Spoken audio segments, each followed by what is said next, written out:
સૌ મિત્રોને નમસ્કાર।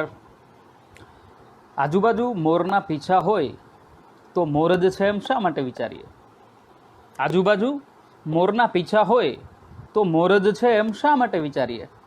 કૃષ્ણ પણ હોઈ શકે એવા શુભભાવ સાથે બોટાદથી જિજ્ઞેશ વ્યાસના સૌને નમસ્કાર। આપણો વિષય છે કવિતાની કેડીએ ચાલને મળીએ। પણ વિષયની વાત કરતાં પૂર્વે ફરી વખત Shri R H. Joshi education and charitable trust Jasdan આ સંસ્થાન સાથે જોડાયેલા પ્રત્યેક વ્યક્તિને વંદન કરું છું। લોકડાઉનનો સમય, આ સોશિયલ ડિસ્ટન્સિંગની વાતો, કોવિડ-19ને કારણે જે કાંઈ મુસીબતો ઊભી થયેલી છે એ મુસીબતોની સામે જંગ લડવા માટે પ્રત્યેક વ્યક્તિ પોતપોતાની રીતે પોતપોતાના ક્ષેત્રમાં કોઈકને કોઈક પ્રદાન આપી રહ્યું છે।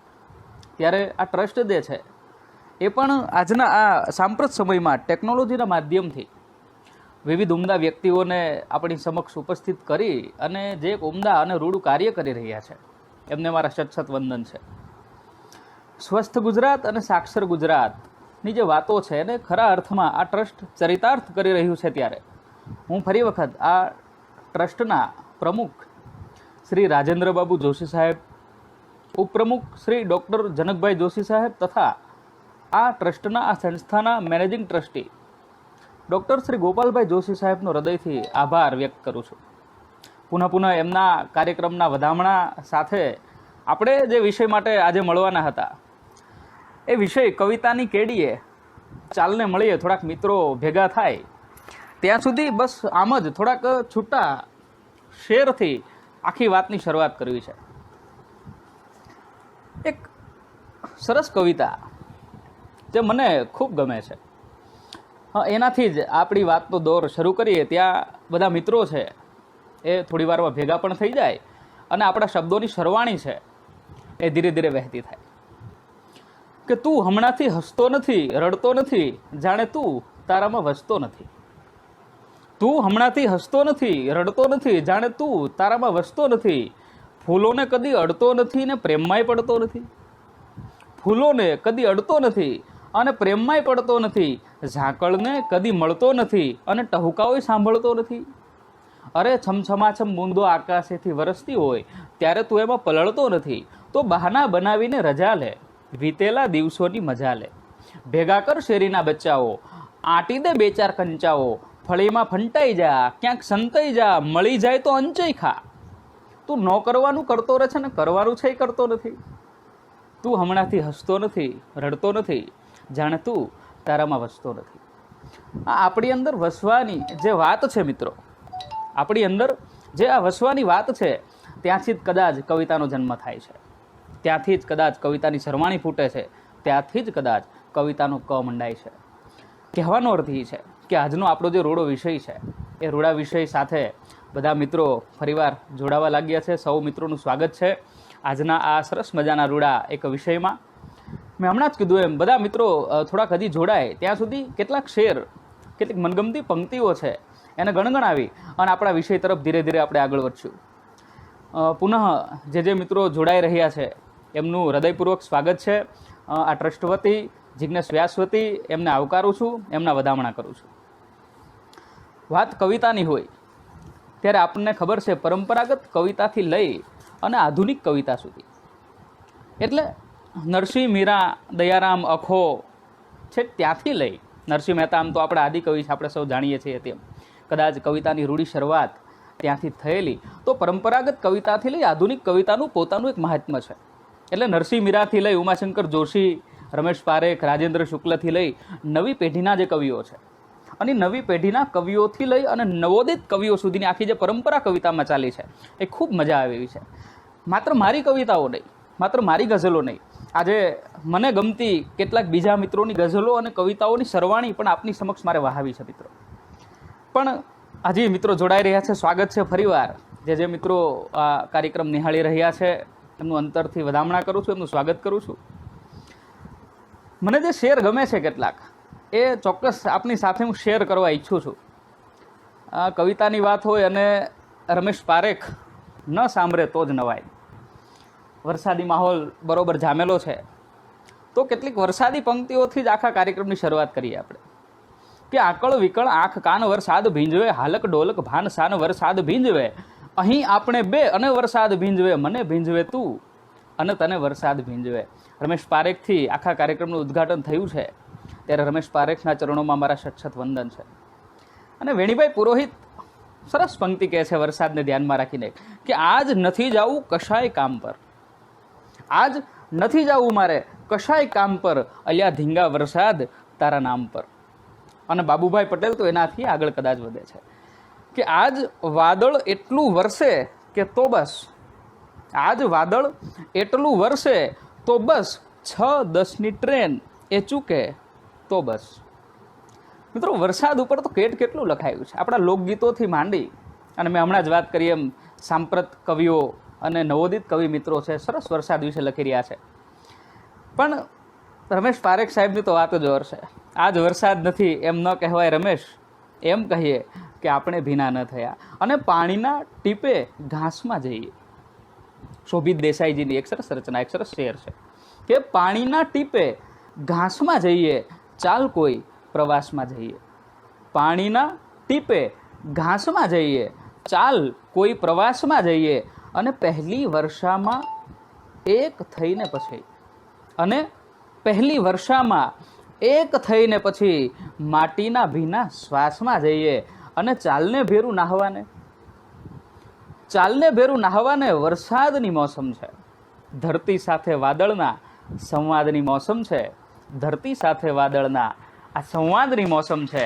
અને એક પંક્તિ, એના કવિ કોણ છે મને કદાચ ખબર નથી, પણ એ પંક્તિઓ હૃદયને સ્પર્શી જાય એવી છે કે જ્યારે પણ વરસાદ ટાણું હોય છે, કેટલું મનમાં ઉજાણું હોય છે. જ્યારે પણ વરસાદ ટાણું હોય છે, કેટલું મનમાં ઉજાણું હોય છે. આંખ અગિયારસ કરે છે એ દિવસ, આંખ અગિયારસ કરે છે એ દિવસ, ને હૃદયને એક ટાણું હોય છે. જ્યારે પણ વરસાદ ટાણું હોય છે, કેટલું મનમાં ઉજાણું હોય છે, કેટલું મનમાં ઉજાણું હોય છે. ફરીવાર જે મિત્રો આજના રૂડા એક નાનકડા કાર્યક્રમમાં જોડાઈ રહ્યા છે, ફરી વખત એમનું સ્વાગત કરું છું. રાકેશ હાંસલિયા એક મારા ગમતા કવિઓમાંના પણ એક છે.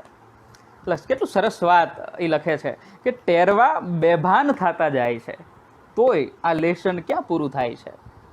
ટેરવા બેભાન થતા જાય છે અને તોય આ લેશન ક્યાં પૂરું થાય છે. અને થેલીનું કેવું રૂપાંતર થાય છે, ચોપડી ભરવાથી દફતર થાય છે. થેલીનું કેવું રૂપાંતર થાય છે, ચોપડા ભરવાથી દફતર થાય છે. સ્નેહલ જોશી પણ સરસ લખે છે, એનો એક શેર સરસ ગમે છે મને, આપની સામે ચોક્કસ શેર કરીશું કે સાવ છેલ્લો હિસાબ દઈ આવ્યો, પ્રેમપૂર્વક જવાબ દઈ આવ્યો. સાવ છેલ્લો હિસાબ દઈ આવ્યો અને પ્રેમપૂર્વક જવાબ દઈ આવ્યો. છીકણી સૂંઘતા હતા જે, એને જઈને ગુલાબ દઈ આવ્યો. એટલું સરસ રૂડું લખાઈ રહ્યું છે સાહિત્યમાં. હમણાં જ વાત કરી પરંપરાથી લઈ અને નવોદિત સુધીની સાહિત્યમાં કવિતાની જે સફર છે, કવિતાના કેટલાય સ્વરૂપો છે. આપણે સ્વરૂપોની ચર્ચા થોડીક લેશું એમાં. પણ મધ્યકાળથી લઈ એટલે પદ, ભજન, દુહા, દોહરાઓથી લઈ અને હાલના સમયમાં જે અછાંદસ સુધી જે લખાઈ રહ્યું છે, પરંપરાગત કવિઓથી લઈ અને નવોદિત કવિઓ સુધીની જે યાત્રા છે આખી કવિતાની, ખૂબ રૂઢી છે. એક મહાસાગર છે. પાર્થરાજ આપને યાદ કરતા એક બે ચાર પંક્તિઓ આપની અનુમતિ સાથે રજૂ કરવા ઈચ્છું છું. પ્રવીણભાઈ ખાચર ખૂબ ઉમદા માણસ છે, બોટાદનું અમારું ઘરેણું છે. બોટાદમાં આમ તો વાત કરીએ તો બોટાદકર સાહિત્ય સભાની અમારી એક સરસ મહેફિલ જામે છે. કેટલા નામ લઉં એમાં હું. પ્રવીણભાઈ ખાચર, પાર્થરાજ છે, મુનાભાઈ મેર, મલ્હારરાજજી છે, જિજ્ઞેશ વાળા સરસ ગઝલમાં કામ કરે છે, પ્રવીણભાઈ બારૈયા, નરેન્દ્રભાઈ જોશી, આનંદભાઈ ગઢવી, પ્રતાપભાઈ, કુલદીપભાઈ ખાચર અને કેટલા રૂડા નામો આ સાહિત્ય સભા સાથે જોડાયેલા છે. આ બોટાદનું બધું ઘરેણું છે. પ્રવીણભાઈ, આપની અનુમતિ સાથે બે પંક્તિઓ. કે ઘૂઘવતો આ સાગર એના અંતરપટને ખોલે તો માધવ માધવ બોલે દરિયો માધવ માધવ બોલે, અને ઘૂઘવતો આ સાગર એના અંતરપટને ખોલે તો માધવ માધવ બોલે દરિયો માધવ માધવ બોલે, અને આ દરિયાની ભીતર આપે કંચન નગરી દીઠી, અને ગોકુળમાં મેલીને આવ્યો માખણ મિશ્રી મીઠી, અને હાથ ત્રાજવું લઈ માતાની મમતા તોલે તો માધવ માધવ બોલે દરિયો માધવ માધવ બોલે, તો માધવ માધવ બોલે દરિયો માધવ માધવ બોલે. આ કવિતા છે પ્રવીણભાઈ, એ ડૉક્ટર ગોપાલભાઈ, આ દરિયો છે.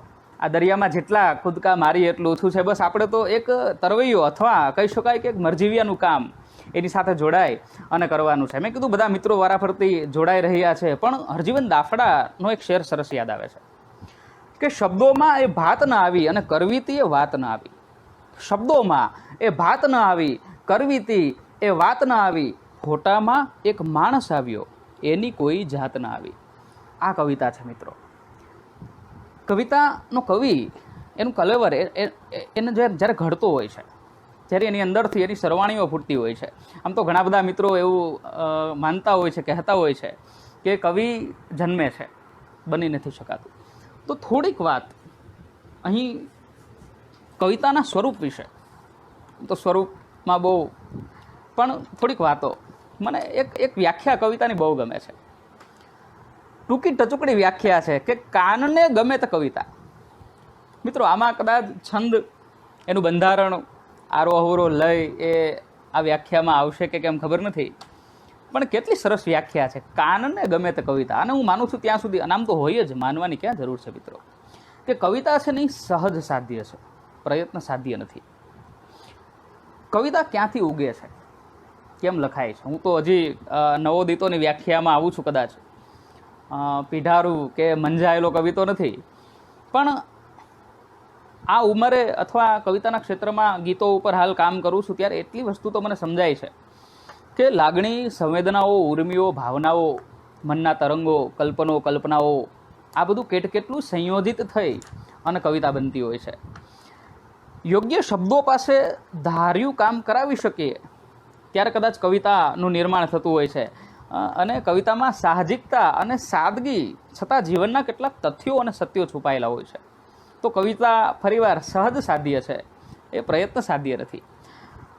મેં હમણાં જ વાત કરી, પરંપરાગત કવિતાથી લઈ આધુનિક કવિતાનું પોતપોતાના સ્થાને આગવું મહત્ત્વ રહ્યું છે. એટલે મેં વાત કરી શરૂઆતમાં જ, કેટલાક મિત્રો ત્યારે કદાચ નહોતા જોડાયેલા, કે નરસિંહ મહેતા, મીરાબાઈ, ત્યાંથી લઈ ઉમાશંકર જોશી, રમેશ પારેખ, રાજેન્દ્ર શાહ, ઉષ્ણસજી, સુંદરમજી, ત્યાંથી લઈ નવી પેઢીના જે કવિ મિત્રો છે, અને ત્યાંથી લઈ અને છેક નવોદિત કવિઓ સુધી આવી જાય છે, ત્યારે કવિતાનું જે કલેવર છે એ સરસ રૂઢી રીતે આપણી સામે મુકાતું હોય છે. છાંદસ કવિતાઓ, અછાંદસ કવિતાઓ, એના સ્વરૂપમાં થોડુંક ડોક્યું કરીએ તો મહાકાવ્યથી લઈ અને હાઇકુ સુધીની સફર એ કવિતા છે. અને આમ તો મોનો ઇમેજ કવિતાની એક સરસ વાત વચ્ચે યાદ આવી ગઈ છે, આપની સમક્ષ મૂકું છું. આ જે મોનો ઇમેજની જે કવિતા છે એ એકચ્યુઅલ શું છે, ખરેખર શું છે? એમાં એવું છે, તમે કોઈ એક વિષય પસંદ કરી લો, ઉદાહરણ તરીકે પ્રેમ અથવા નદી અથવા વૃક્ષ અથવા સંવેદના અથવા કોઈ પણ એવો એક વિષય તમે નક્કી કરી નાખો. એ વિષય ઉપર 4, 5 કે 6 નાના કાવ્યો બનાવી નાખો, અને કાવ્યોનું એક ગુચ્છ તૈયાર થશે. એને કાવ્ય ગુચ્છ કહી શકો તમે. બસ એ જે કાવ્ય ગુચ્છ બને છે તે આ મોનો ઇમેજ છે. કેટલા પ્રકારો છે? મેં કીધું પરંપરાગત પ્રકારોની અંદર છેક મહાકાવ્યથી લઈને હાઇકુ સુધી, અને આ મોનો ઇમેજ જેવી સરસ મજાની રૂઢી કવિતાઓ આવી છે. પણ આ બધું લખતા પૂર્વે મને મારા જે વરિષ્ઠ કવિ મિત્રો છે, મારા નજીકના મિત્રો છે, ત્યાંથી એક વાત અવારનવાર જાણવા, સાંભળવા અને માણવા મળે છે કે લખતા પૂર્વે ખૂબ વાંચવું. મને યાદ છે, મનોહર ત્રિવેદી ઘણા વર્ષો પહેલાં મારી કેટલીક ગઝલો અને કવિતાઓ લઈ એમના ઘરે લગભગ અડધી કલાક બેસવાનું થયેલું, ઠસ્સા. તો મનોહર કાકાએ મારી કેટલીક ગઝલો વાંચવી અને મને એક મીઠો ઠપકો પણ આપેલો. ગીતો વિશે બહુ ચિંતા કરવાની જરૂર નથી તારે એવું કીધું, પણ ગઝલોમાં ચિંતાની જરૂર છે. એટલે એને મને ગઝલો વિશે વાત કરતાં પૂર્વે એવું ચોક્કસ કહેલું કે એક ગઝલ લખવી હોય તો તારે 20 ગઝલ વાંચવી જોઈએ. તારે એક ગીત લખવું હોય તો તારે 25-30 ગીતો પહેલાં વાંચવા જોઈએ. હું એ સમયે વાર્તા ઉપર કામ કરતો. બીજા મિત્રોને ખબર છે, અંતરધ્વનિ વાર્તા સંગ્રહ પ્રકાશિત થઈ ચૂક્યું છે. 2015-16ની સાલમાં અને દિલ્હી સાહિત્ય અકાદમી સુધી એ અંતર્ધ્વનિ વાર્તા સંગ્રહમાંની એક મારી ટોળું વાર્તા ત્યાં ગયેલી છે. તો એ સમયે વાર્તામાં કામ કરતો તો મનોહર કાકા એમ પણ કહેતા કે પુસ્તક છાપવાની ઉતાવળ ન કરતો હોય, કે એક વાર્તા લખતા પહેલાં તારે ઓછામાં ઓછી 10 વાર્તાઓ વાંચવી જોઈએ. નરેન્દ્રભાઈ જોશી, પ્રવીણભાઈ મુન્નાભાઈ મેર, જિગ્નેશભાઈ વાળા, પ્રવીણ બારૈયા, હમણાં મેં કેટલાક મિત્રોના નામ લીધા, પ્રતાપભાઈ મહેતા અને બોટાદકર સાહિત્ય સભાના દરેક મિત્રો, અમે જ્યારે આ નાનકડી ગોઠડી કવિતા વિશે કે વાર્તા વિશે માંડીએ છીએ ત્યારે અવારનવાર આ આદાન પ્રદાન થતું હોય છે અમારે કે ભાઈ લખતા પહેલાં વાંચો, ચર્ચા કરો, વિચાર કરો, અને એટલી તો ખાતરી છે કે પછી જે સર્જન થાય છે એ ખરેખર ઉત્તમ થતું હોય છે. એક કવિ તરીકે મેં હમણાં જ કીધું એમ કદાચ મંજાયેલા કવિઓની વ્યાખ્યામાં તો નથી આવતો, પણ એક નાનકડો પ્રયાસ ગીતો ઉપર કામ કરવાનું શરૂ કર્યો છે મેં. પણ મને એટલી ખબર પડી છે કે સર્જન પ્રક્રિયા છે એ ખરેખર કેવી રીતે થાય છે. આગળ વાત કરીએ એમ એ સહજ સાધ્ય છે, પ્રયત્ન સાધ્ય નથી. કવિઓ જન્મે છે, એ બનતા નથી. આ બધી જે વાતો છે એ ક્યાંક ને ક્યાંક મને તથ્ય ઉપર લઈ જતી અનુભવાય છે. શું કામ? એનું કારણ તમને આપું કે માનો કે હું બેસુક અને કવિતા લખાઈ જાય એવું નથી હોતું. કવિતા મને બેસાડે છે. જો આ વસ્તુ છે મિત્રો. માનો કે એક જુનાગઢનું ગીત થોડાક સમય પહેલાં જ લખાયેલું, આ લોકડાઉનના સમયમાં કેટલાક નવા ગીતો ફેસબુક ઉપર અપલોડ પણ કરેલા. તો આ જુનાગઢનું ગીત માનો કે ક્યાંથી આવે છે? બસ એમ જ બપોરના સમયે ઘરે બેઠો તો, લોકડાઉનનો સમય, બહાર તો જવાતું નહીં, એટલે અચાનક મગજમાં જુનાગઢ ચડી ગયું. અને જુનાગઢ ચડ્યું એટલે મેં ફેસબુકમાં અપલોડ કર્યું. ત્યારે પણ મેં વાત મૂકેલી કે જુનાગઢ સાથે ઘણા સંસ્મરણો પહેલેથી મારા જોડાયેલા છે. તો બસ જુનાગઢ મગજમાં આવે છે અને પછી એક ઘટનાઓ, એની સાથે જોડાતા રૂડા સંસ્મરણો, એ ગિરનારની પહેલી ટૂંક, બીજી ટૂંક, ત્રીજી ટૂંક, દત્તાત્રેય પરિક્રમા, અને કેટલી વાતો અંદર ઉગવા લાગે છે. અને જેવી ઉગવા લાગી એવી એક રૂડી કવિતાનું એમાંથી સ્ફુરણ થયું. એ મારી એક કવિતા, એક ગીત છે, એ આપની સમક્ષ મૂકું છું. જો કઈ રીતે કવિતા લખાણી, આ સર્જન પ્રક્રિયાની થોડીક વાતો છે. શીર્ષક આપ્યું હતું ગિરનારી સાદ, અને ગીતના શબ્દો કંઈક આવા હતા કે ગરવો ગિરનાર બિરાજે છે, અઘોરી નાદ ગાજે છે, હજુ કરતાલ બાજે છે, ફકીરીને નવાજે છે, અંતરે એટલે તો ગિરનારી સાદ આવે છે, જુનાગઢ હર ઘડી એટલે તો યાદ આવે છે. તો જુનાગઢ યાદ આવે અને કવિતા લખાય છે. હું લખવા બેસું અને જુનાગઢ યાદ આવે એવું નથી મિત્રો. કે ગરવો ગિરનાર બિરાજે છે, અઘોરી નાદ ગાજે છે, હજુ કરતાલ બાજે છે, ફકીરીને નવાજે છે, અંતરે એટલે તો ગિરનારી સાદ આવે છે, જુનાગઢ હર ઘડી એટલે તો યાદ આવે છે. અને તળેટીની ગુફાથી લઈ શિખર પરની ધજા પર થઈ પવનની હર છટામાં જઈ ઓમનો નાદ ગુંજે ભઈ, નરસિંહનું ધામ છે ન્યારું, સાનિધ્ય સંતનું પ્યારું, ભજન આહવાન છે વારું, સદા હૈયેન છે બારું, અંતરે એટલે તો ગિરનારી સાદ આવે છે, જુનાગઢ હર ઘડી એટલે તો યાદ આવે છે. અને પ્રથમ શિખર છે ગોરખનાથ, બીજે રાજે અંબાજી માત, ત્રીજે ગૌમુખીની ભાત, શૃંગે દત્તનો સંગાત, રાણ થાપા નુજ્યા ગાન, ઝીણા બાવા ચલમને ધ્યાન, દામોદરનું પાવન સ્નાન, સુરા ખડગ ન દેતા મ્યાન, અંતરે એટલે તો ગિરનારી સાદ આવે છે, જુનાગઢ હર ઘડી એટલે તો યાદ આવે છે.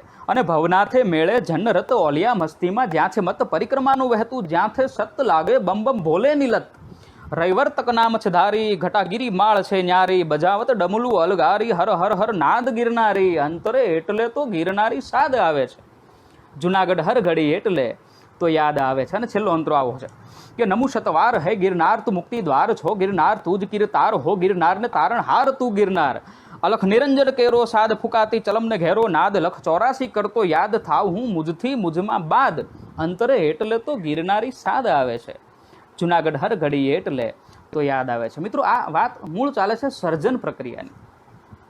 મારું લોકડાઉનના સમયમાં જ ધોમ ધખતો તો સૂરજ અને અસહ્ય ગરમી તાપ વચ્ચે ઊંઘ પણ નહોતી આવતી. તો પરિવારના બીજા સભ્યો આડાવડા પડખા ખાઈને સુવાનો પ્રયત્ન કરતા હતા. મારો એ પ્રયત્ન સદંતર નિષ્ફળ ગયો. હું બેઠો થયો, બહાર જરાક લટાર મારી, પણ આંખ ખુલે નહીં એટલો તાપ.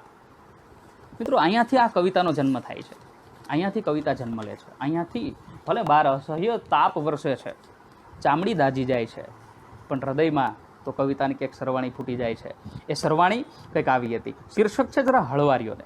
આ એક ગીત, આ જે ક્યાંથી આ ગીત નીકળે છે, ક્યાંથી આવે છે, ક્યાંથી અંતસ્ફૂર્ણા થાય છે. તો આ બધા પરિબળો છે કુદરતના, ત્યાંથી જ આ ગીતો બધા સરસ મજાના નીકળતા હોય છે.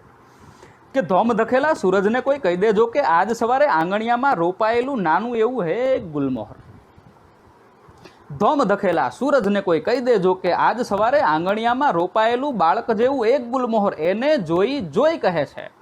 જરા હળવાર્યો ને. અને ત્યાં તો ડોળા ફાળી ધખ્યો સૂરજ કોણ વળી માથું ઊંચકે છે મારી સામે. મજબૂર કરી દઉં એક જ ક્ષણમાં લાચારીથી મારી સામે હાથ જોડવા. એ મને જરા મોટું થવા દે મનમાં કે છે. એ મને જરા મોટું થવા દે મનમાં કે છે. તારા રાતા ધોમ ધખેલા તડકા જેવું અદ્દલ મારું ફૂલ મુકમ્મલ જા. તારી સામે બહાદુરીથી બાથ ભીડવા. અને વાદળો અને મૂળની વચ્ચે હોય છે કેવો મસ્ત નાતો જાણો છો કે. વાદળો અને મૂળની વચ્ચે હોય છે કેવો મસ્ત નાતો જાણો છો કે. લીલાછમ અંધારની એની સાથે થાતી છાની વાતો જાણો છો કે. પછી હું એટલા કાજે યાદ કરાવું આજ તમોને કૃષ્ણનો સંવાદ. તો જરા હળવાર્યો ને. અને અમથો એમ હરખાઈને પવન. અમથો એમ હરખાઈને પવન કોનો એને સંગ મળે છે જાણો છો કે. તડકાને છાયાની વચ્ચે જોવા કેવો જંગ મળે છે જાણો છો કે. પછી કેવળ ઉગીને આથમવાનું ગયું જો હોય ફાવી. તો જરા હળવાર્યો ને. અને છેલ્લો અંતરો છે છેવટ સૂરજ થાય ગુલાબી. કે છેવટ સૂરજ થાય ગુલાબી બોલતો ફરે લડવું બળવું ફાવે ના ભાઈ કામ કશું એ આવે ના ભાઈ શું કરવી જંજાળના હકની જાવા દ્યો ને. તમારે ઉગો નિરાતે. તમારે ઉગો નિરાતે ફૂલો ફાલો ગીતો ગાવો ઝૂમો નાચો આ પણ તો છે હાશ ગગન લઈ. શું કરવી પંચાતના હકની જાવા દ્યો ને. અને ધોમ ધખેલા સૂરજને કોઈ કહી દેજો કે આજ સવારે આંગણિયામાં રોપાયેલું બાળક જેવું એક ગુલમોહર એને જોઈ જોઈ કહે છે. જરા હળવાર્યો ને. મિત્રો આ વાત છે. વાત કવિતાની ચાલે છે, કવિતાના સ્વરૂપની ચાલે છે. તો એક કવિ તરીકે અથવા જે લોકો જે મિત્રો સરસ મજાનું રૂડું લખે છે એ બધાને ખબર છે કે આજુબાજુના જે સરસ મજાના પરિબળો છે ત્યાંથી આ બધી કવિતાઓ છે જન્મતી હોય છે. મેં કીધું તો એ માત્ર મારી કવિતાઓ નહીં, આપણને સૌને ગમતા કેટલાક બીજા મિત્રોની કવિતાઓ પણ મારે આજે તમારી સામે શેર કરવી છે. મિલિંદ ગઢવી સરસ લખે છે કે ધાર્યા કરતાં વહેલી થઈ ગઈ અને જાત સદંતર મેલી થઈ ગઈ. ધાર્યા કરતાં વહેલી થઈ ગઈ, જાત સદંતર મેલી થઈ ગઈ અને મેં હસવાનું શીખી લીધું, દુનિયાને મુશ્કેલી થઈ ગઈ. અને ઘેંટા પાછળ ઘેંટા ચાલ્યા, સમજણ સાથે રેલી થઈ ગઈ. બે ફળિયાએ પ્રેમ કર્યો તો વંડીમાંથી ડેલી થઈ ગઈ. અને દર્પણમાં એવું શું જોયું કે જમકુ ડોશી ઘેલી થઈ ગઈ. મિલિંદ સાહેબ બહુ સરસ લખે છે. મિલિંદની બે રચનાઓ, મિલિંદ ગઢવી સાહેબજી, મને ગમતી રચનાઓમાં એ બે રચનાઓનું સ્થાન વધારે છે. એમની એક બીજી રચના પણ આપની સાથે ચોક્કસ શેર કરીશ. નરેન્દ્રભાઈ અને પ્રવીણભાઈ મુનાભાઈ સરસ મજાનું સંચાલન નરેન્દ્રભાઈ જોશી અને પ્રવીણભાઈ અમારો પાર્થ એ કરતા હોય છે. અવારનવાર એમના મોઢે આ પંક્તિઓ સાંભળું છું ત્યારે આજે પંક્તિઓનું સ્મરણ એમની સાથે કરવાનું મન થયું. મિલિંદ સાહેબની રચના છે કે એક કહાણી હું કહેવાનો, એક કહાણી એ કહેશે. વાદળ વાદળ હું કહેવાનો, પાણી પાણી એ કહેશે. એક કહાણી હું કહેવાનો, એક કહાણી એ કહેશે. વાદળ વાદળ હું કહેવાનો, પાણી પાણી એ કહેશે. અને ચોક્કસ અવધિમાં કહેવું એ કંઈ બચ્ચાના ખેલ નથી. ચોક્કસ અવધિમાં કંઈક કહેવું એ કંઈ બચ્ચાના ખેલ નથી. ખેંચી તાણી હું કહેવાનો, જાણી જોખી એ કહેશે. અમને થોડી સુવિધા રહે ને તમને થોડો ચેન્જ મળે. આમ તો જે મિત્રો સંચાલન કરતા હોય છે એમને સીધી આ સ્પર્શે એવી છે કે અમને થોડી સુવિધા રહે ને તમને થોડો ચેન્જ મળે. વચ્ચે વચ્ચે હું કહેવાનો ને સરવાણીએ કહેશે. ને ક્યાંક વળી મનમેળની વાતો, ક્યાંક પડ્યા છે મતભેદો. ક્યાંક વળી મનમેળની વાતો, ક્યાંક પડ્યા છે મતભેદો. અંગત અંગત હું કહેવાનો, જાણી જોખીએ કહેશે. જીવતરની એક એક હકીકત સરખે ભાગે વહેંચી છે. જીવતરની એક એક હકીકત સરખે ભાગે વહેંચી છે. દેશ વટાની હું કહેવાનો, કાળા પાણી એ કહેશે. એક કહાણી હું કહેવાનો, એક કહાણી એ કહેશે. વાદળ વાદળ હું કહેવાનો, પાણી પાણી એ કહેશે. મિત્રો આ મજા છે. તમે જુઓ કવિતાનો જન્મ છે એ કવિના હૃદયમાં થાય છે. પણ ક્યારે? મેં હમણાં જ વાત કરી એમ કે આપણી આજુબાજુ કેટલા એવા ઉદ્દીપનો હોય છે, કેટલા એવા પરિબળો હોય છે જે લખાવે છે. માનો કે એક સર્જક, એક કવિ રસ્તા ઉપરથી જતા હોય અને ફૂટપાથ ઉપર એક ભૂખ્યું બાળક જોવે છે. અહીંયાથી કવિતાનો જન્મ થાય છે. એક આ દ્રશ્ય છે. એક દ્રશ્ય એવું છે કે વૃક્ષ ઉપરથી પાંદડાઓ ખરી રહ્યા છે અને વૃક્ષ આખું છે એ નિર્વસ્ત્ર થઈ રહ્યું છે. અહીંયાથી કદાચ કવિતાનો જન્મ થાય છે. તો કેવી કવિતા જન્મે છે અહીંયાથી? તો એક થોડીક પંક્તિઓ આ કવિતાના જન્મ વિશે હું આપની સમક્ષ શેર કરવા માગું છું. આમ તો કવિતાની વાત ચાલે છે, આ વાતને વચ્ચે અટકાવું છું. કેટલા વિષયો ઉપર કવિતા લખાય છે. નદી ઉપર, સરોવર ઉપર, પ્રેમ ઉપર, વહેમ ઉપર, યુવાનો ઉપર, વૃદ્ધો ઉપર, એક કેરીની છાલથી માંડીને ગોટલા સુધી, એક પર્ણથી માંડી અને ફળ ફૂલ સુધી, તારાથી માંડી આકાશ સુધી, ધરતી સુધી કેટલાય વિષયોને આવરતી કવિતાઓ છે. મને ગમતી કવિતાઓમાં કૃષ્ણ વિરહ મિલનની કવિતાઓ છે, પ્રકૃતિની કવિતાઓ આપણને સૌને મિત્રો ગમે છે. મેં હમણાં કીધું એમ ફરીવાર એ વાત સાથે જોડાવું છું, પછી આ વાત ઉપર પાછું આવું છું કે એક ફૂટપાથ ઉપર બાળક બેઠું હોય, વૃક્ષ ઉપરથી પાન ખરે અને કવિતાનો જન્મ થાય. કે પાનખરોમાં પાન ખરે અને ઝાડનો આખો વાન ખરે ને ત્યારે સાલું લાગી આવે. પાનખરોમાં પાન ખરે અને ઝાડનો આખો વાન ખરે ને ત્યારે સાલું લાગી આવે, અને સામેની ફૂટપાથે બેઠું હો બાળક ભૂખ્યા પેટે આંસુ પીને ઊના શ્વાસે. સામેની ફૂટપાથે બેઠું હો બાળક ભૂખ્યા પેટે આંસુ પીને ઊના શ્વાસે, અને એ જ ફૂટપાથની સામે કોઈ હોટલ આલીશાન મળે ને ત્યારે સાલું લાગી આવે. આ મિત્રો જે લાગી આવવાની ઘટના છે ત્યાંથી કવિતાનો જન્મ થાય છે. આ કવિતા છે. તો હમણાં જ મેં વાત કરી એમ કે વચ્ચે વચ્ચે ક્યાંક બીજા મિત્રોની સરસ કવિતાઓ જે મને ગમે છે અને આપણને સૌને ગમે છે એમની, અને આ લોકડાઉનના સમયમાં જે કાંઈ કવિતાઓ મારા થકી લખાણી છે થોડીક એની વાતો. પણ કાલે સાંજે જે કવિતા લખાણી છે એ કવિતા ચોક્કસ તમારી સાથે અત્યારે હું શેર કરીશ. કવિતાનું શીર્ષક પણ હજી નથી આપેલું, તો કદાચ તમારામાંથી કોઈ મિત્રો એ મદદ કરે શીર્ષક માટે. ગરમ છે એટલે તાજી લખાયેલી કવિતા છે, અછાંદસ છે કવિતા, પણ એક લહેકા સાથે પ્રયત્ન કરીશ રજૂ કરવાનો. હજી આ પહેલી જ વાર રજૂ કરું છું. એક ટહુકો ઉછેરીને પંખીડાને પૂછો કેમ છે, પછી હળવેથી ઝાડવાને વાચા ફૂટે નહીં તો કહેજો. એક ટહુકો ઉછેરીને પંખીડાને પૂછો કે કેમ છે, પછી હળવેથી ઝાડવાને વાચા ફૂટે નહીં તો કહેજો. એક સરિતાના વહેણને પૂછો કે કેમ છે. એક સરિતાના વહેણને ધીરેથી પૂછો કે કેમ છે, પછી ચંચળસા પાણીને કાયા ફૂટે નહીં તો કહેજો. અને પહેલા વરસાદની ઝરમરને માણવાનું સુખ તમે માણ્યું છે? અને પહેલા વરસાદની ઝરમરને માણવાનું સુખ તમે ફરીવાર પહેલા વરસાદની ઝરમરને માણવાનું સુખ તમે માણ્યું છે? માટીની ગંધમાં છલકાતી હૂફ વિશે જાણ્યું છે? કે પછી વાદળની ચાદરને ઓઢીને સંતાતા સૂરજને થપ્પો કરતી બધી વેળાને ચૂક્યા છો?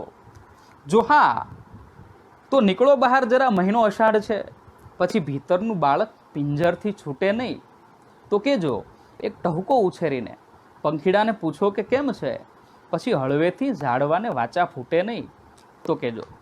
અને લાગણીના નાજુક સ્પર્શની વાત પરપોટાને પૂછો તો જાણો. લાગણીના નાજુક સ્પર્શની વાત પરપોટાને પૂછો તો જાણું, અને ફૂલો પર પોઢેલા ઓસને પંપાળી લૂછો તો માનું. કે પછી સ્વપ્નાઓ ઈચ્છાઓ મનના તરંગોએ ઘોડાઓ દોડાવ્યા કરતા જ તમે રહ્યા છો? જો હા તો ઉગો જરાક તમે શ્રાવણીઓ સાદ છે, પછી રૂવે રૂવે અંદરથી કૂંપળ ફૂટે નહીં તો કહેજો. એક ટહુકો ઉછેરીને પંખીડાને ધીરેથી પૂછો કે કેમ છે, પછી હળવેથી ઝાડવાને વાચા ફૂટે નહીં તો કહેજો.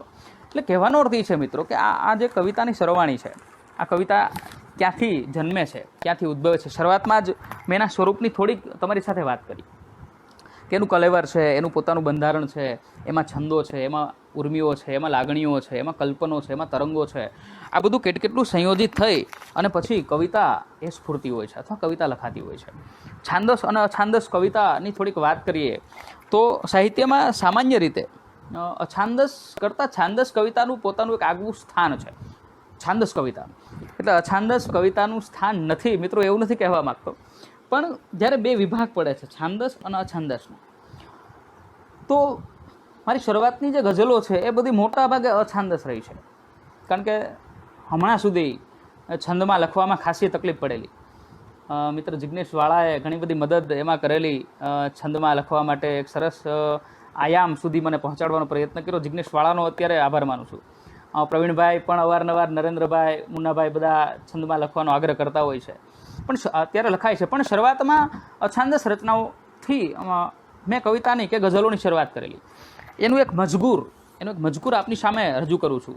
શબ્દસર સામયિકમાં ઘણા સમય પહેલાંની છે, એ છપાયેલી. ત્યારે જે મિત્રો જે આનંદ હતો, એ આનંદ તો પહેલી વાર જ્યારે કવિતા છપાય અને જે થતો હોય છે એવો જ હતો. પણ એનું એક નમૂનો, હા, શબ્દસર કિશનસિંહજીએ મારી એ 3-4 ગઝલો એ સમયે છાપેલી, અછાંદસ હતી. એમાં એનો એક મજકૂર, એક નમૂનો કે અંગે ઉઘાડા થઈને કેવા વાય છે આ વાદળો અને કેટલાની આશ લઈને જાય છે આ વાદળો. અંગે ઉઘાડા થઈને કેવા વાય છે આ વાદળો અને કેટલાની આશ લઈને જાય છે આ વાદળો. ભર ચોમાસે ડોળ કરતા રંગ કાળો ઓઢીને, ભર ચોમાસે ડોળ કરતા રંગ કાળો ઓઢીને કેટલાને છેતરીને જાય છે આ વાદળો. અને ચાતક બિચારું શું કરે, જોયા કરે, રોયા કરે. ચાતક બિચારું શું કરે, જોયા કરે, રોયા કરે. પ્યાસ એની તરછોડીને જાય છે આ વાદળો. અને મીટ માંડી બેસતો કહેવાતો જગનો તાત છે. મીટ માંડી બેસતો કહેવાતો જગનો તાત છે. પણ શૂન્યતાનો ભાર વહીને જાય છે આ વાદળો.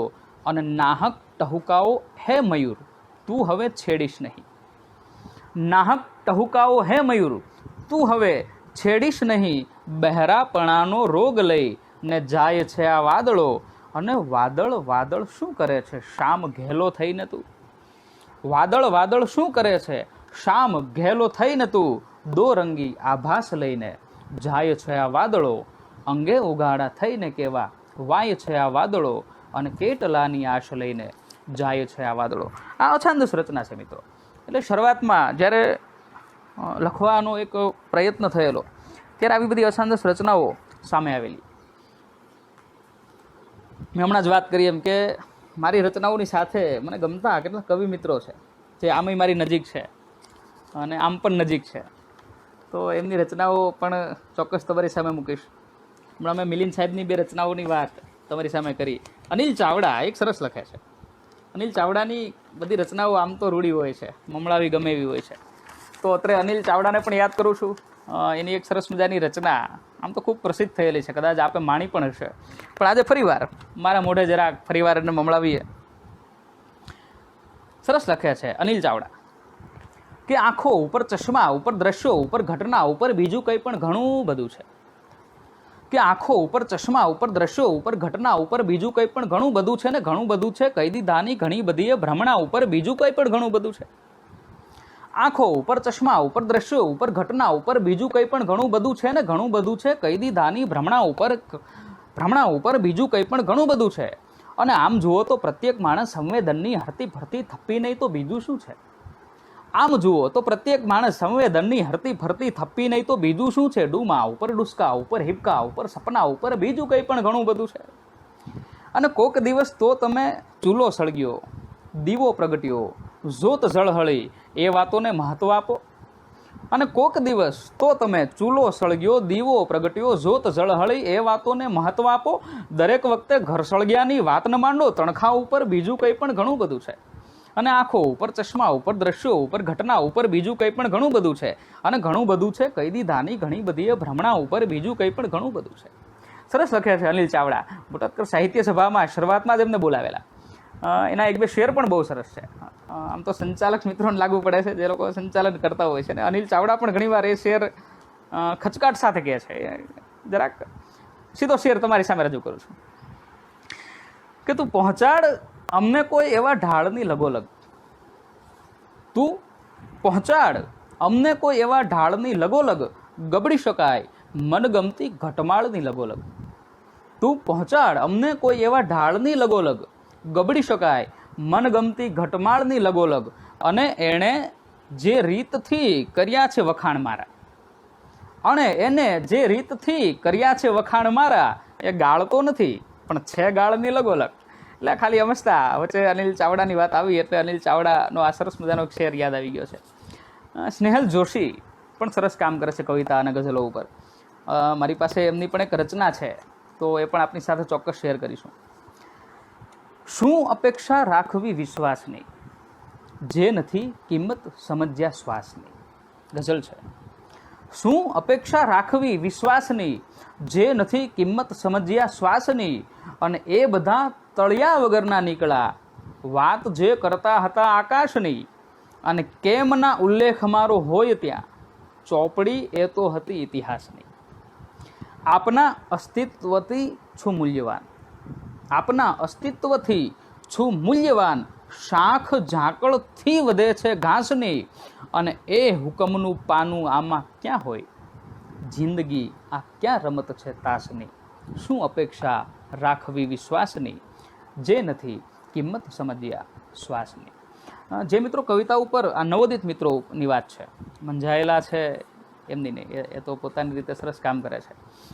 પણ જે મિત્રો કવિતા ઉપર હાલ કામ કરી રહ્યા છે, જેમના હૃદયમાં લખવાના ઉમળકાઓ કે તરંગો જાગે છે, નવોદિતોની વ્યાખ્યામાં એ કદાચ મારી જેમ આવે છે, જે લોકો લખે છે, એમના માટે એક બે ગીત મારા. પછી હમણાં જુનાગઢ ગીરમાં 2 રાત રોકાવાનું થયેલું, લગભગ લોકડાઉન પૂર્વે જ, લોકડાઉન થયું એ સમય પહેલાં જ તે. તો જુનાગઢના જંગલમાં રાત્રે ફાયર કેમ્પ હતો, બેઠા હતા, અને 2 કવિતાઓ છે એનો જન્મ આમ તો કહી શકાય કે ગીરના સાનિધ્યમાં થયો. ઘટના એવી કે એક લગભગ 80-85 વર્ષના ઉંમરના વૃદ્ધ દાદા, દાંત બાત મોઢામાંથી નીકળી ગયેલા અને સામે દૂર થોડે બેઠા હતા. એ દાદાને જોયા અને એક કવિતા હૃદયમાંથી સ્ફુરી. તો આમ તો એ કવિતા મારે દાદાને અર્પણ કરવી જોઈએ. ફેસબુક ઉપર પણ આ ગીત મેં અપલોડ કરેલું થોડા સમય પહેલાં. પણ આ કવિતાનો જન્મ જો અહીંયાથી થાય છે. મૂળ કવિતાના સ્વરૂપની વાત કરીએ તો અહીંયાથી આ કવિતાથી જન્મ લે છે. એનો એક મજકૂર, એનો એક નમૂનો. શીર્ષક આપેલું એ સમયે ડોસાને ફૂટ્યો છે દાંત, અને ગીતના શબ્દો કંઈક આવા હતા કે 100 વર્ષના વાણા વાયાને છતાં હરખાતો ભારોભાર આજ, એક ડોસાને ફૂટ્યો છે દાંત. 100 વર્ષના વાણા વાયાને છતાં હરખાતો ભારોભાર આજ, એક ડોસાને ફૂટ્યો છે દાંત. બાળપણ શાળપણ તડકા છાયાને જોયા સ્નેહી જનોના લખરૂપ. બાળપણ શાણપણ તડકા છાયાને જોયા સ્નેહી જનોના લખરૂપ, અને અનુભવની એરણ પર બેઠેલા ડોસાને કૂંપળ ફૂટિયાની આ તો વાત, એક ડોસાને ફૂટ્યો છે દાંત. અને ડોસો વિચારે કે ડોસી જો હોત તો જીવતર મજાનું આ થાત. ડોસો વિચારે કે ડોસી જો હોત તો જીવતર મજાનું આ થાત, અને આંગળીના ટેરવે બેઠેલા આંસુની ખારાશ ચાખ્યાની આ તો રાત, એક ડોસાને ફૂટ્યો છે દાંત. અને આંખોના દરવાજે સૂતેલા ડુસકાઓ ભીતર મચાવે તોફાન. આંખોના દરવાજે સૂતેલા ડુસકાઓ ભીતર મચાવે તોફાન, રડવાનું હોય જ્યારે ઊભાઈ થાય નહીં, કેવી કજાત આ તો જાત, એક ડોસાને ફૂટ્યો છે દાંત. લ્યો એક નિશાસો ડોસાએ ખાધો, કે પુનઃ પુનઃ ફરતી ઘટમાળો. લ્યો એક નિશાસો ડોસાએ ખાધો, કે પુનઃ પુનઃ ફરતી ઘટમાળ. સળવળતી ઈચ્છાઓ ઉગનતા સ્વપ્નાઓ, ફરી ફરી થવાનું માત, એક ડોસાને ફૂટ્યો છે દાંત. 100 વર્ષના ગાણા ગાતાને હવે થાક્યો છે ભારોભાર નાથ, એક ડોસાને ફૂટ્યો છે દાંત, એક ડોસાને ફૂટ્યો છે દાંત. અમારે મુન્નાભાઈ મલ્હાર કવિરાજ, એમની એક ફરમાઈશ છે, એક 2-3 ગીતો કહે છે મને. એક નખરાળી છોકરીનું ગીત, એક કાચી લીંબોળીનું ગીત, અને એક ધારી લ્યો. મુન્નાભાઈ આપની ફરમાઈશ હતી, તો આપની ફરમાઈશ સરાખો પર એકાદી રચના મૂકું છું મુન્નાભાઈ. શીર્ષક છે ધારી લ્યો. કે આંખોને આંખોએ દરિયો ધારી લ્યો ને આંસુને ધારી લ્યો મોતી, છેક ઊંડાણે સ્પર્શીને લઈ આવે તાગ, એ મરજીવ્યો જાતે લ્યો ગોતી. આંખોને આંખોએ દરિયો ધારી લ્યો, ને આંસુને ધારી લ્યો મોતી, છે ઊંડાણે સ્પર્શીને લઈ આવે તાગ, એ મરજીવ્યો જાતે લ્યો ગોતી, અને સ્વપ્નાની હોડી હંકારીને દરિયામાં ઘૂઘવતી ઈચ્છાઓ જાગે. સ્વપ્નાની હોડી હંકારીને દરિયામાં ઘૂઘવતી ઈચ્છાઓ જાગે, અને પાપણના હલ્લેસા મારીને ઈચ્છાઓ જળના પરિધને તાગે. તારા ઓઢીને આખી પોઢેલી રાત, તારા ઓઢીને આખી પોઢેલી રાત કેવળ ભરતીના વાયરાને જોતી, દરિયો અફાટ એનું પાણી અગાધ, જાણે ખુદના આંસુડાને લોહતી, આંખોને આંખોએ દરિયો ધારી લ્યો, ને આંસુને ધારી લ્યો મોતી. ષઢના ઈશારાએ વહેતા વહાણ હવે થાકી કિનારાને ઝૂરે, ષઢના ઈશારાએ વહેતા વહાણ હવે થાકી કિનારાને ઝૂરે, દરિયાના ઊંડા અંધારા ઉલેચીને છલકાતું અજવાળું પૂરે, અને ખળખળતી આવે ને ભેટીએ જાય નદી, ખળખળતી આવે ને ભેટીએ જાય નદી, ધીરેથી કાનમાં હે કહેતી, ઝગમગતા સ્વપ્નાઓ મનગમતી ઈચ્છાઓ, શું પૂર્વે પીછાણીની નહોતી, આંખોને આંખોએ દરિયો ધારી લ્યો, ને આંસુને ધારી લ્યો મોતી, છે ઊંડાણે સ્પર્શીને લઈ આવે તાગ, એ મરજીવ્યો જાતે લ્યો ગોતી, એ મરજીવ્યો જાતે લ્યો ગોતી. મિત્રો મેં શરૂઆતમાં જ કીધું એમ કે કવિતા ઉપર કેટલાય મિત્રો કામ કરે છે. રૂઢિ પરંપરા કવિતાની જે ચાલી રહી છે, શરૂઆત આપણે એવી કરી હતી કે બધા મિત્રો જોડાય ત્યાં સુધી કેટલાક શેર, ફરી એ કેટલાક જૂના મિત્રો છે એના શેર, આખી રચનાઓ નહીં પણ એના કેટલાક શેર આપની સમક્ષ મૂકવાની ઈચ્છા થાય છે. સ્નેહી પરમાર બગસરા સરસ કામ કરે છે ગઝલ અને ગીત ઉપર, એમનાથી શરૂ કરું છું. એમના કેટલાક છૂટા શેર કે વાત અસલ કાગળમાં આવે, શબ્દો ત્યાં તો વચમાં આવે. વાત અસલ કાગળમાં આવે, શબ્દો ત્યાં તો વચમાં આવે, એનાથી મોટો કયો વૈભવ, તડકો સીધો ઘરમાં આવે. મુકેશ જોશી લખે છે, એટલે તો જિંદગીભર શંખ ફૂક્યો. પ્રવીણભાઈ, નરેન્દ્રભાઈ અને મુન્નાભાઈ કે એટલે તો જિંદગીભર શંખ ફૂક્યો, વાંસળી ફૂકે તો યાદ આવે રાધા. અનિલ ચાવડાની ફરીવાર એક પંક્તિનું સ્મરણ થાય છે. અનિલ ચાવડાએ નદી ઉપર એક સરસ વાત લખી છે કે એક નાનકડા કાંકરે આખી નદી ડહોળાય નહીં, એક નાનકડા કાંકરે કાંઈ આખી નદી ડહોળાય નહીં, પણ શું એનાથી જરામતું વમળ પણ થાય નહીં. અને એમ કહેતા કહેતા એ આખી જિંદગી જીવી ગયો, અને એમ કહેતા કહેતા એ આખી જિંદગી જીવી ગયો કે આ રીતે તો સાલું એક દાડો પણ જીવાય નહીં. અને ભાવિન ગોપાણી સાહેબ, એની એક ખૂબ સરસ રચના, એની બે પંક્તિઓ આપની સાથે શેર કરવા ઈચ્છું છું.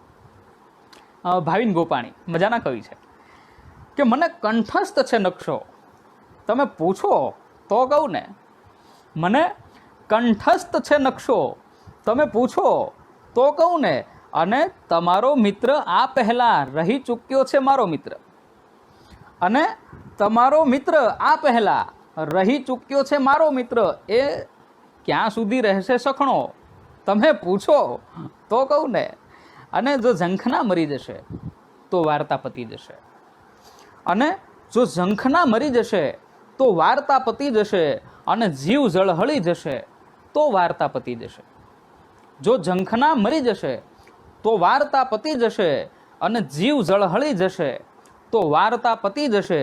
તું હા કે ના કહે નહીં, છે ત્યાં સુધી મજા મજા. તું હા કે ના કહે નહીં, ત્યાં સુધી છે મજા મજા.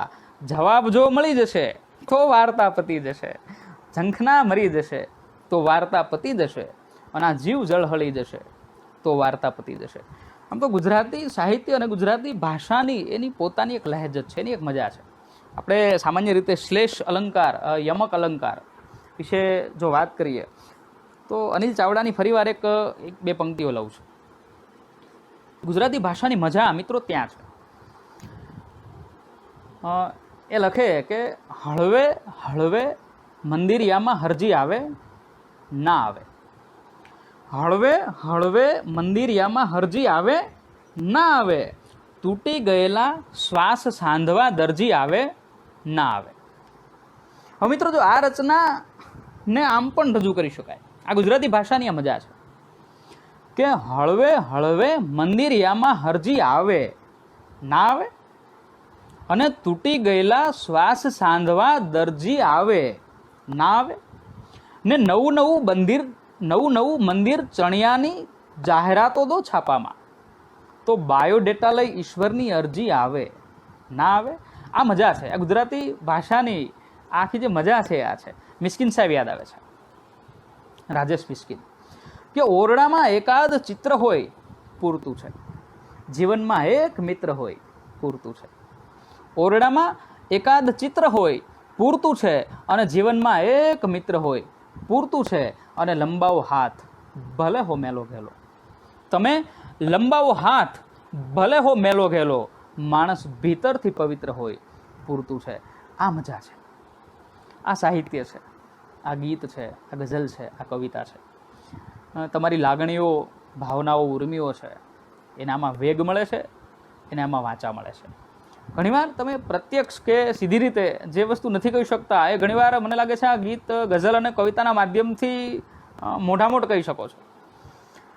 પેલા આપણે ત્યાં કબૂતર જા જા જા ચિઠ્ઠીની જે આખી પરંપરા હતી, એ પરંપરા કદાચ આ શબ્દો એને સાચવીને બેઠી છે. મજાના એક બે ગીતો એક કમ્પોઝ થયેલું, મને ખ્યાલ છે ત્યાં સુધી ભાવનગરના આપણા ગુજરાતી ગાયક, નામ હમણાં અહીંયા ચડશે તો ચોક્કસ આપની સાથે શેર કરીશ.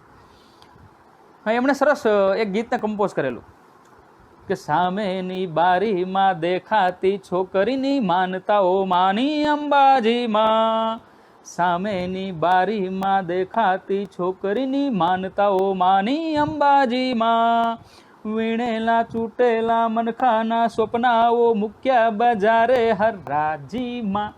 જો આ એક સિટીનો હિંચકો બનાવી, એક છોકરાએ સિટીનો હિંચકો બનાવી એક છોકરીને કીધું લેઝુલ. આ કવિતા છે.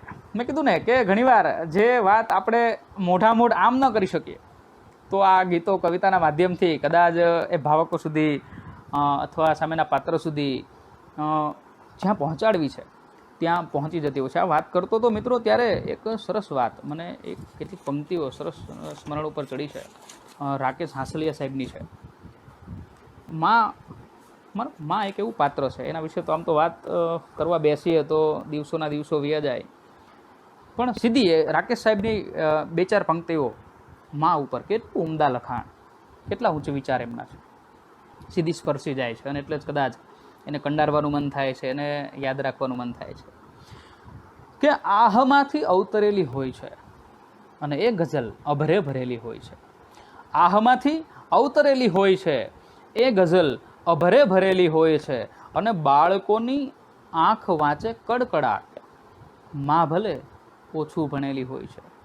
સીધા હૃદયને સ્પર્શ કરે છે મિત્રો આ શબ્દો, કે બાળકોની આંખ વાંચે કડકડાટ, માં ભલે થોડું ભણેલી હોય છે, અને સ્વાદને આવ્યા વિના છૂટકો જ નથી. સ્વાદને આવ્યા વિના છૂટકો જ નથી, રોટલી માએ વણેલી હોય છે. મિત્રો આ છે, એટલે પ્રેમ છે માતા વિશે, બહેનો વિશે, કોયલ વિશે, કાગડા વિશે. કાગડા ઉપરથી કોયલ એક યાદ આવી ગઈ. લોકડાઉનના સમયમાં જ એક ગીત સરસ મજાનું લખાયેલું, મુન્નાભાઈની ફરમાઈશ પણ હતી. આમ તો વિમલ અગ્રાવત સરસ એક કવિ છે મજાના, અમારી સાહિત્ય સભા સાથે પણ રૂઢી રીતે જોડાયેલા છે. એમને પણ એક લીંબોળી ઉપર ગીત લખેલું, અને અનાયાસે એક કાચી લીંબોળીનું ગીત મારા દ્વારા પણ લખાયું છે. તો કાગડાની વાત આવી એટલે રમેશ પારેખે આમ તો સરસ કાગડા ઉપર આખી રચના કરેલી છે કે સડકની વચ્ચોવચ બન્યો બનાવ કે કાગડો મરી ગયો. સાવ ખુલ્લો બન્યો બનાવ કે કાગડો મરી ગયો. સરસ રચના આખી, એ માણવા જેવી છે. આમ તો કાગડો એમાં પ્રતીક છે, સિમ્બોલ આપણે જેને કહી છે. શું કામ? મને કેટલાક એના શબ્દો યાદ છે, રમેશ પારેખની રચના કાગડો મરી ગયો. કે શું કામ બેસતો એ વીજળીના તાર પર જઈ, નડ્યો છે જોખમી સ્વભાવ, કાગડો મરી ગયો. અને મૃતદેહોને ચૂંથીને શું એમાંથી શોધતો, લઈને બધા રહસ્ય ભાવ, કાગડો મરી ગયો. ને છેલ્લે પણ સરસ લખ્યું છે, મારી ક્યાંક ભૂલો થાય છે પણ કવિરાજની ક્ષમા સાથે, કે લ્યો એનો કાગડો હોવાનો કાર્યક્રમ પૂરો થયો. લ્યો હવે એનો કાગડો હોવાનો કાર્યક્રમ પૂરો થયો. હવે આ રાષ્ટ્રગીત ગાઓ કે કાગડો મરી ગયો. રમેશ, યુ સ્ટોપ, સ્ટોપ નાવ, કાગડો મરી ગયો. તો કાગડાની વાત વચ્ચે આવી એટલે મને મારું એક ગીત કાચી લીંબોળીનું ગીત એનું એક સ્મરણ થયું. આપની સામે એક ગીત મૂકું છું, માણજો મિત્રો. શીર્ષક છે કાચી લીંબોળીનું ગીત અને ગીતના શબ્દો કંઈક આવા હતા. મેં હમણાં વાત કરી મિત્ર વિમલ અગ્રાવતે પણ લીંબોળી વિશે ગીત લખેલું છે. તો આ બીજું થયું.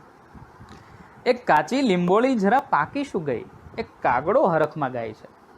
એક કાચી લીંબોળી જરા પાકી શું ગઈ, એક કાગડો હરખમાં ગાય છે. ખરી કે પડશે, પડી કે ખરશે, પડાપડી કાગડામાં થાય છે. અને લીમડો કડવો ને લીંબોળી મીઠી, લીમડો કડવો ને લીંબોળી મીઠી, એવા તર્ક બધા કાગડામાં વાય છે. એક કાગડો હરખમાં ગાય છે. અને લીંબોળી લીલી ચટાક પછી પીળી પટાક વળી રોજ રોજ નિખરતી જાય છે. એક કાગડો બિચારો સાવ કાળો કટાક, એથી ટાઢા પાણીએ રોજ નાય છે. એક કાગડો હરખમાં ગાય છે. અને લીંબોળી જોરમાં મસ્તીના તોરમાં ડાળખીએ કરે ઝુલાઝુલ, લીંબોળી જોરમાં મસ્તીના તોરમાં ડાળખીએ કરે ઝુલાઝુલ, કાગડોએ તાગમાં લીંબોળી રાગમાં રાતો ફટાક હવે થાય છે. એક કાગડો હરખમાં ગાય છે. અને મળશે લીંબોળી કે મનમાં જ ઠોલવાનું, ખાલીખમ બોલવાનું, આખાએ આયખાને નાહકનું છોલવાનું, ફરી સરી નિરાશામાં જાય છે. એક કાગડો હરખમાં ગાય છે. અને લીંબોળી એમ જ જરા ડાળેથી થરથરી, વિંઝાતા વાયરાની સંગે, લીંબોળી એમ જ જરા ડાળેથી થરથરી, વિંઝાતા વાયરાની સંગે, ત્યાં તો કાગડાભાઈ સજ્જ થયા ચાંચુડી લઈ, પૂછે બોલો તમારી શું રાય છે. એક કાગડો હરખમાં ગાય છે. અને લીંબોળી આવીને એક પોપટ લ્યો લઈ ગયો, લીંબોળી આવીને એક પોપટ લ્યો લઈ ગયો, અને કાગડાના અરમાનો ચૂર હવે તાકે છે એક ફરી બીજી લીંબોળીને, એના પાકવાની વાટે ફંટાય છે. એક કાગડો હરખમાં ગાય છે. એક કાગડો હરખમાં ગાય છે. મિત્રો આ કવિતા છે. આપણે શરૂઆતમાં જ વાત કરી કે કવિતાનો જન્મ કેવી રીતે થાય છે, એનો પ્રકાર કેવો છે, એનું કલેવર કેવું છે, કઈ રીતે કોઈ પણ કવિના હૃદયમાં એ કવિતાનું સ્મરણ થતું હોય છે. આ બધી વાતો ક્યાંક ને ક્યાંક કવિતા સાથે જોડાયેલી છે. રમેશ પારેખની એક રચના, ફરીવાર કવિતાની વાત થાય અને રમેશ પારેખનું સ્મરણ ન થાય તો જ નવાય. એની ખૂબ પ્રચલિત રચનાઓમાંની એક રચનાની એક બે પંક્તિઓ આપને સમર્પિત કરું છું કે દરિયામાં હોય એને મોતી કહેવાય, તો આંખોમાં હોય એને શું, અમે પૂછ્યું એટલે બોલ હવે તું. કે દરિયામાં હોય એને મોતી કહેવાય, તો આંખોમાં હોય એને શું, અમે પૂછ્યું એટલે બોલ હવે તું. અને આ મનપાચમના મેળામાં સૌ જાત લઈને આવ્યા છે, કોઈ આવ્યા છે સપનું લઈને, કોઈ રાત લઈને આવ્યા છે. આ મનપાચમના મેળામાં સૌ જાત લઈને આવ્યા છે, કોઈ આવ્યા છે સપનું લઈને, કોઈ રાત લઈને આવ્યા છે. કોઈ ફુગાનું ફૂટવું લાવ્યા, કોઈ દોરાનું તૂટવું લાવ્યા, કોઈ ફુગાનું ફૂટવું લાવ્યા, કોઈ દોરાનું તૂટવું લાવ્યા, કોઈ અંગત ફાડી ખાનારું એકાંત લઈને આવ્યા છે. આ મનપાચમના મેળામાં કોઈ જાત લઈને આવ્યા છે, કોઈ આવ્યા છે સપનું લઈને, કોઈ રાત લઈને આવ્યા છે. વિરાટનો હિંડોળો ઝાકમ જોડ અને આભને મોભે એને બાંધ્યા ડોર. કેવડી મોટી ઉદાંત કલ્પના છે. પરંપરાગત કવિતાથી લઈ અને શરૂઆતમાં મેં વાત કરી સાંપ્રત કવિતા સુધી, એટલે પરંપરાગત કવિઓથી લઈ અને વર્તમાન કવિ સુધી, એટલે નરસિંહ મહેતા, મીરાબાઈ, દયારામ અખો, ઠેઠ ત્યાંથી લઈ ઉમાશંકર જોશી, રમેશ પારેખ, રાજેન્દ્ર શુક્લ, રાજેન્દ્ર શાહ અને રમેશ પારેખ, ત્યાંથી છેક અત્યારની તરાહમાં જે કવિ મિત્રો કામ કરે છે, ઘણા બધા નામ છે. હમણાં મેં કેટલાક મિત્રોની રચનાઓ પણ તમારી સાથે શેર કરી. મિલિંદ ગઢવી છે, અનિલ ચાવડા છે, સ્નેહલભાઈ છે, ચંદ્રેશ મકવાણા, નારાજ, અમદાવાદ. એની એક પંક્તિ વચ્ચે લઈ લઉં છું કે વૃક્ષ નથી વૈરાગી, વૃક્ષ નથી વૈરાગી, એને એની એક સળી પણ ઈચ્છાથી ક્યાં ત્યાગી. આ વૃક્ષ નથી વૈરાગી. અમદાવાદમાં સરસ કામ કરે છે વિનોદભાઈ. એક કાચી સોપારીનો કટકો. વિનોદભાઈની બધી રચનાઓ મમળાવી અને માણવી ગમે છે. જ્યારે સાંભળીએ ત્યારે નવી લાગે છે. મનોહર ત્રિવેદી, મનોહર કાકા, સુરેશ જોશી અને કેટલા નામ. નવોદિતોની અંદર અમે બધા મિત્રો કામ કરી છીએ. અમારી આખી જે પેનલ છે, હમણાં મેં આગળ નામ લીધા એમ ફરીવાર પ્રવીણભાઈ ખાચર, મેર, મુન્નાભાઈ મલ્હાર, નરેન્દ્ર જોશી, જિગ્નેશ વાળા, પ્રતાપભાઈ, કુલદીપભાઈ ખાચર, ધાધલભાઈ અને કેટલાક મિત્રોના નામ અત્યારે મગજમાં ચડતા નથી, પણ બોટાદ સાહિત્ય સભા સાથે જોડાયેલા દરેક મિત્રો તો છેક જૂની પરંપરાથી લઈ અને અમારા સુધી, અને અમારી જેવા ઘણા બધા નવોદિત મિત્રો જે કવિતા ઉપર, ગઝલ ઉપર, છાંદસ ઉપર જે કામ કરી રહ્યા છે, એ બધા મિત્રો આ એક જવાબદારી લઈ અને કામ કરી રહ્યા છે. તો ફરીવાર રાજીપો રજૂ કરું છું.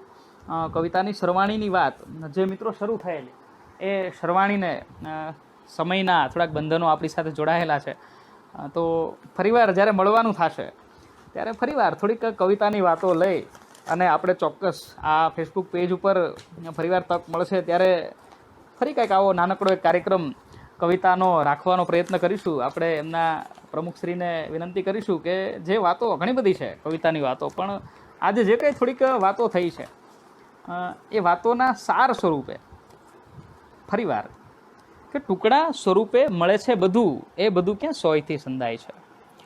ટુકડા સ્વરૂપે મળે છે બધું, એ બધું ક્યાં સોયથી સંધાય છે. અને છે ભૂલા પડવાનો એક ફાયદો કે કેટલાય રસ્તાઓ પરિચિત થાય છે. તો આજે ટ્રસ્ટના માધ્યમથી, આ ફેસબુક પેજના માધ્યમથી ઘણા બધા મિત્રોના સંપર્કમાં આવવાનું થયું છે. કહેવાય છે ને કે શબ્દોની હુંડી લઈ ઊભો ભાષાના દરવાજે, પાછો વળવા જાવ ને શામળિયા આવે, એવા શામળિયા સમાન સૌ ભાવકો, ચાહકો ને ફરીવાર બોટાદથી જિજ્ઞેશ વ્યાસના વંદન. અને છેલ્લે કે કવિતા કરે છે પંખીઓ તો એ કવિ ક્યાં છે. કવિતા કરે છે પંખીઓ તો એ કવિ ક્યાં છે. અને ટહુકા નીચે નામ સરનામું સહી ક્યાં છે. એ ભાવ સાથે ફરીવાર આપને મળવાનું થશે.